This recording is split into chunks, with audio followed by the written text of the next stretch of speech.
First Corinthians chapter 2.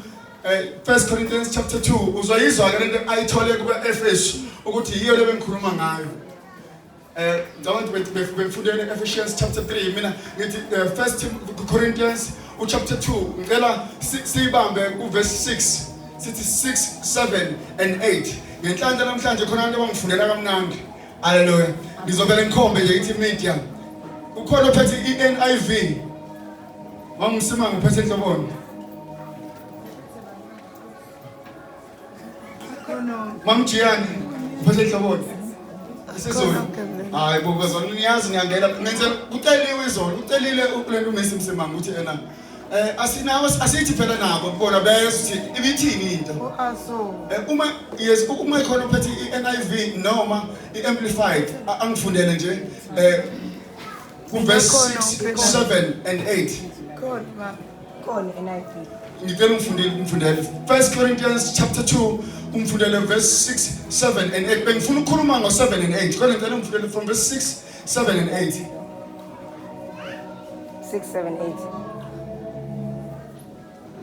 We do, however, speak a message of wisdom among the mature, but not the wisdom of this age or of the rulers of this age, who are coming to nothing. We do, however, speak a message of wisdom among the mature, but not the wisdom of this age or of the rulers of this age, who are coming to nothing. No, we declare God's wisdom, a mystery that has been hidden and that God destined for our glory before time began. None of the rulers of this age understood it, for if they had, they would have not crucified the Lord of glory.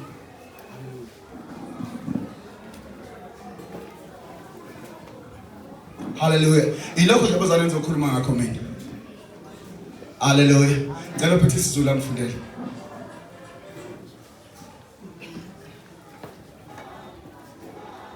Sifunda kwabaseqala chapter 2 verse 6 to 8. Kepha ukuhlakanipha sikukhuluma phakathi kwabapheleleyo. Ukuhlakanipha kambe okungesikho okwalesi sikhathi nokwababusi balesi sikhathi ababhubhayo. Kodwa sikhuluma ukuhlakanipha kukaNkulunkulu emfihlakalweni efihliweyo uNkulunkulu akumisela ngaphambili kube inkazimulo yethu kusukela kwaphakade. Okungaziwa namunye wababusi balesi sikhathi ngokuba uma bebekwazi bebengayi kuyibethela esiphambanweni inkosi yenkazimulo. Amen. Hallelujah. Hallelujah. Amen. We lift him higher, higher, higher. When the praises goes up and his presence, his blessings comes down. We lift him higher.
sikhuluma imfihlakalo.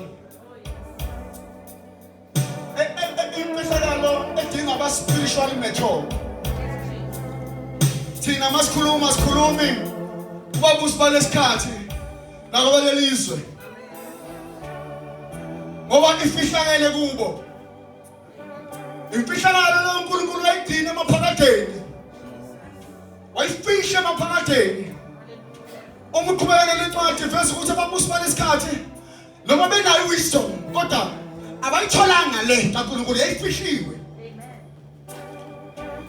Bakha amabhanoyi ke manje benza zonke izihamba ngenjini imoto zokuyibona nje kodwa abafikile kwimfihlakalo kaNkulunkulu.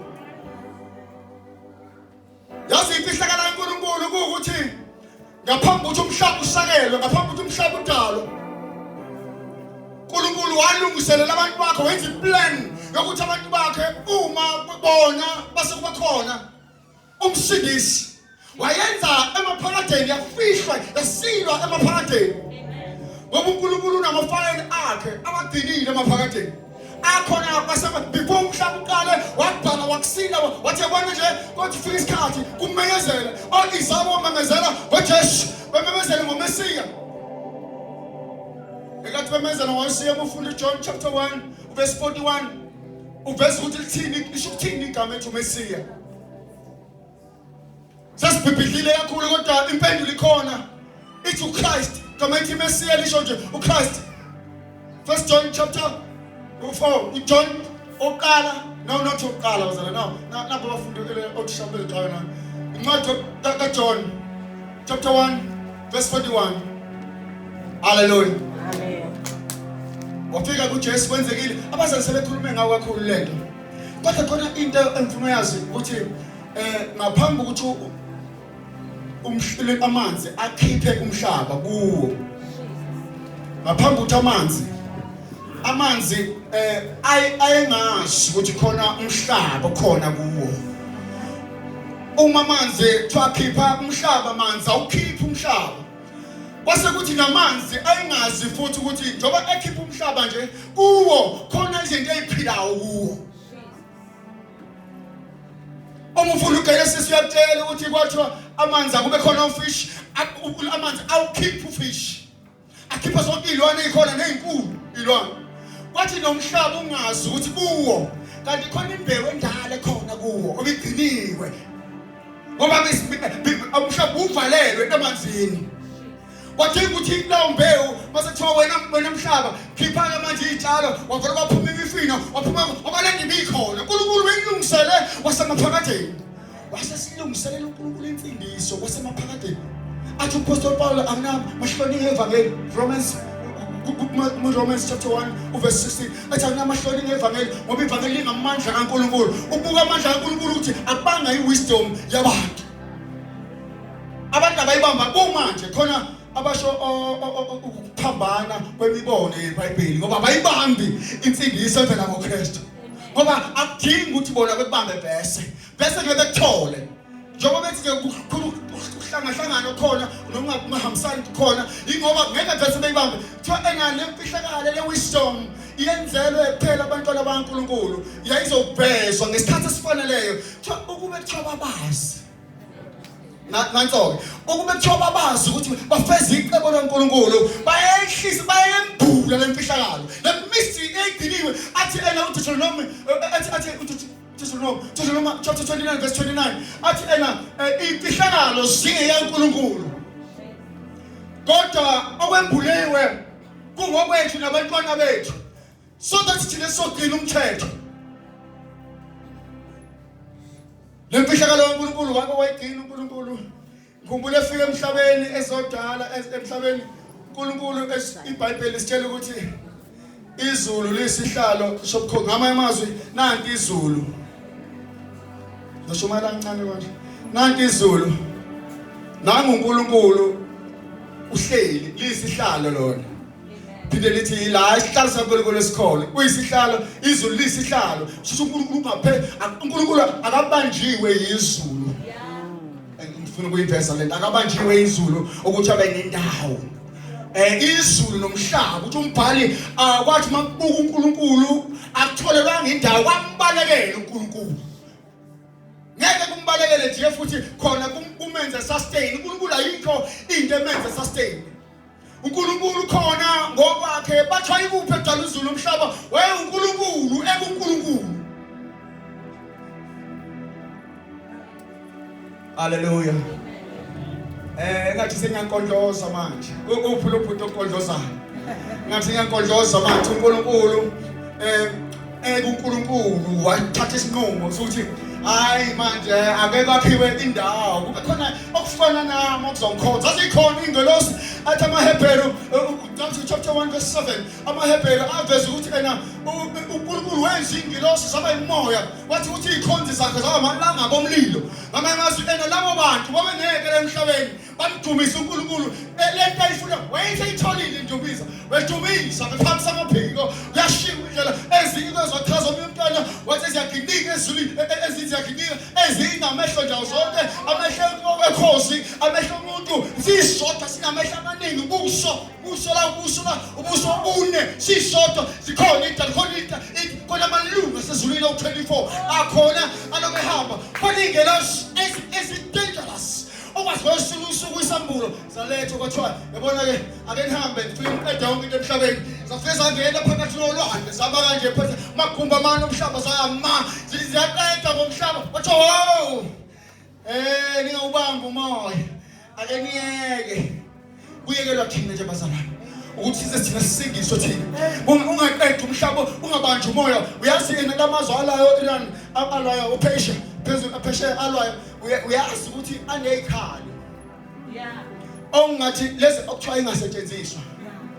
ongathi mayisidedele othungathi sibamba umoya sibambe lokhu oxygen sibambe mhlambe eGoli sigijime sesofika let the name Eswazini sibamba umoya leso sikhali. Abantu baginike ilwane zife intuthwane zife omaskito kufe yonke into banalezo khanze emphuphiso eziyintuzi ngendlela emangalisayo. Kodwa uNkulunkulu usenzele umusa namhlanje. Ngifuna ukukhuluma abazalwane ukuthi uNkulunkulu osemkhonzayo uNkulunkulu onamandla kakhulu. Omunye umbhalo mayiveza ukuthi is omniscient God. uNkulunkulu owazi yonke into. Omnipresent God. uNkulunkulu owazi konke okhona futhi akadine omniscient dina uNkulunkulu futhi obakhona omnibenevolent uNkulunkulu onothando owuthando. Hallelujah. Bane ngikhohlwa. Hallelujah. Ulo uNkulunkulu owazi yonke imicabango yakho ngaphambi kokuthi ucabange. Yazi kuyathusa ukuthi umuntu azi ukuthi uNkulunkulu wazi konke kodwa abe khona noma sekushiya ukuthi nangu uJesu efela abantu akuhlunga kangaka kodwa lo muntu eqhubeke engafuni ukuphamisa isandla ethi ngehluliwe ngoba le inhlakalo siyafika manje kuyena inhlakalo egcina emaphakade liyafika iyambulwa kuye. Yabona nje mashumayela eGalatini sithi nangu uJesu uyasindisa abantu bavele behleka bethi athi wakushiwa njalo ngoba le inhlakalo vela ayembulelwe abantu bakulesikhathi ayembulelwe abantu basemhlabeni namakhosi asemhlabeni nabakhulu asemhlabeni kodwa yambulelwe abantwana baNkulunkulu umuntu ozovuma ukuthi uJesu uyinkosi asindiswe. uJesu esevukile siyazi bazantu walasha iHadesi uma ufunda kwiSambulo chapter 20 uzofunda verse 12 kuphela uveze ukuthi kwavula incwadi kwase kuvula lencwadi yemsebenzi ngamanye amazwi kuNkulunkulu kunefile ekhona wayithi ayibuka uNkulunkulu ifile kaJobe wathi lo muntu ulungile Satan kwamnothisha yini Jobe ebuka ifile yakhe uNkulunkulu unama files ethu. The Bible says ekugcineni sigovulwa incwadi base incwadi ihlukene khona incwadi nje yakho ukuthi wenzeni usuku nosuku ucabangani uNkulunkulu abhale izinto afuna ukuyibhala ngamanye amazwi ikusasa lakho likhona lapha uNkulunkulu lifihliwe kuNkulunkulu ikusasa lakho. Uma wena ufuna ukwazi ngekusasa lakho ngicela ungibambele Romans chapter 8 umbambele uverse 26 and 27 wena ufuna ukwazi ikusasa lakho iba umngane nomoya ingcwele umoya ingcwele menze ubaba umoya ingcwele menze ahlale abe nendawo ngaphakathi kwakho so that umoya ingcwele azokuhamba kububulela akutholele exactly ukuthi kwenzekani ngekusasa lakho ngoba kungenzeka wena ulwe ngicela iduku lami ngisize nkosikazi usekude hayi ake nkosikazi bazamile ukantshela ngiyabonga kanje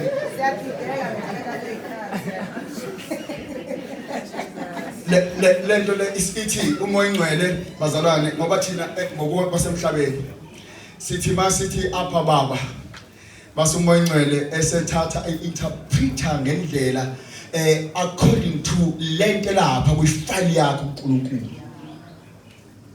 ngicela ukuyisho le bazalwane uma ukuthi ngeke usebenze uyozigodukela nje asikhona abantu kanjalo angaze aqashe angaze futhi azenzele ayihlalela nje aze futhi ngempela adlule okusho noma ethi ayizama into ayenzile omunye ethi uzama ukuganwa unemali yokuhamba ngoMercedes uhamba kodwa ethi uyakwenza kwenzeke sesimthandaza sampeka izandla zaba nempandla akwenzeki kanti lapha kwifile umoya ingcwele mayifika kwifile wabona ukuthi kwifile kwiplan kaNkulunkulu akanakho ukuthi aganwe angithi thina siqondi esicelayo asikuqondi ngicela ungifundele ngicela ningifundele uma Bishop ngani mubambele ngicela ungifundele 26-27 Romans chapter 8 ngokunjalo nomoya uyasisiza ebuthakathakeni bethu ngokuba asikwazi esingakucela ngokufaneleyo kodwa umoya uqobo usikhulumela ngokububula okungena kuphinyiseka umoya kaNkulunkulu uyasikhulumela thina ngoba uyalazi indlela nenqondo kaNkulunkulu angithi nje umoya ingcwele ubaba umoya ingcwele ngama imazi uNkulunkulu umoya ingcwele uyayazi ingqondo uyayazi into esenkqondo kaNkulunkulu ngawe ukuze uphenduleke umbuzo uthi why ezinye icelo engaphenduleki ingoba ngizophendula namhlanje ingoba lapha emaphakadeni emfihlakalweni kaNkulunkulu uthe kuyifile yaNkulunkulu bese akukho kwabanye yikho fanele umukele ukuthi khona abaholi bethu noma abadala eBhayibhelini abaze bafa kukhona ithembiso abangayibambanga base bafa bengayithola bengayibambanga ithembiso bagcina beyibuka ngeso likamoya abakaze beyibambe so khona izinto thina fanele simbonge uNkulunkulu ukuthi usiphe umoya ingcwele ahlale ngaphakathi kwethu uJesu kuMatthew chapter 28 9 sayigcina leyo mfihlakalo uJesu sethi ku-18 mina ngiphiwe amandla emhlabeni nasezulwini uNkulunkulu sekunikeze igunya ngoba ushilo uBishop Diana wanqoba ukufa wanqoba uSathane wanqoba ithuna uthi usethi-ke uNkulunkulu nakho uJesu nasihlalo sakho nangamandla wonke uthi-ke ngiphiwe amandla uyabhosta uJesu uthi mina ngiphiwe amandla emhlabeni nasezulwini usethi ngakho-ke hambani nanso-ke la ishaya khona abazalwane hambani nenze izizwe zonke abafundi bami okholwayo nimbhaphathise in the name of the Father and in the name of the Son and in the name of the Holy Spirit uthi nimbhaphathise uma senimbhaphathise base niyamfundisa lokho nina nikufundile angasho ukuthi base ngiyabafundisa ngoba nina ningabapostoli nina ningabafundi nina manje okay andona apostoli nina ningama disciples ningabafundi nina manje kimi njengoba ningabafundi bese ngizoshintsha niba ngabapostoli nihambe nishumayela njengoba senabafundi khipizana abafundi according to lento mina ngifundise yona hayi niphuze baphuza ola opetrol hayi ukuthi nibanika amathawula namandla ukuthi bakhonze nina nibe ngoNkulunkulu kodwa nibafundise ukugcina imiyalo noma imazi bafundi ngethanda ama version athi nibafundise lokhu nina enifundise khona umbuzo uthi abantu abaqhamuka emva kwethu siyabafundisa abantu sibashumayeza siyabafundisa siyababhaphathisa sibafundise ukugcina imiyalo abona uJesu before aqala imission kade ebhaphathiswa siyakwenza konke lokho iprotocol kaKristu uJesu into engithandayo uthi Paul esembulelo uJesu uthi lo wenyuka uye lo owehlayo ufunda Ephesians chapter 4 uzofunda ivesi engaphezulu uthi uye lo ehlayo baseqala sebeka ama-office bebeka ama-office uthi kuthiwa uye umoya noma bekhuluma ngoJesu lapho oyehla wenyuka uye lo obeka lama-office chapter 11 chapter 4 verse 11 uthi uye lo obeka usiyababeka uthi wabenza abanye baba abapostoli abanye wabenza uthi baba abavangeli abanye wabenza uthi abafundisi abanye abelusi lezi iphiwo esiphiwo engicela ukukhuluma ngaso sevala esampostoli haleluya enhlanhla sinayo la mpostoli abanye becabanga ukuthi iphiwo lezi khona esikhulu kunesinye sengihlala phansi asikho esikhulu kunesinye ziyalingana kodwa umpostoli uvamise ukunikeza ama-office angaphezulu kwelilodwa uma engama-officer u2 kuye ake sithi 50-50 uma siretha ngo100 abavangeli siretha ngo100 abelusi siretha ngo100 abapostoli asimlethe yena ngo50-50 owenza 100 amen awu haleluya nayibamba bazalwane uma ngiphiwe zonke lezi ezine plus nalesakhe awushisa simlethe sithi 20% owenza abe 100 lo 100 lo omvangeli lo 100 lo awu haleluya bazalwane nayibamba bazalwane haleluya impostoli nathi yazi yangcono lo haleluya haleluya uJesu wenza umsebenzi opheleleyo asiphumekela sazi ukuthi sithengiwe thina kunemfihlalo enkulu uNkulunkulu wayigcinile igcinela thina yambuliwe kithi ayibulelwa ngabahlali yasemhlabeni kodwa yambulelwe thina esivuma ukuthi uJesu inkosi sine mission ke seqedile sine mission esinayo asikhiqize abantu abastrong asikhiqize abantu abazokwazi ukuhamba endleleni noma sasingekho asikhiqize abantu abangeke belokhu bebuza imibuzo basibakhiqize sibanikeze ukuthi kutholakala kuphi haleluya sengiqedile hambani nenze izizwe zonke abafundi uma kukhona okholwa hayi ukuthi bazokholwa konke uma kukhona okholwa nimbhabhatise base nimfundise ukugcina imiyalo elibandla liphakame lime ngenyanga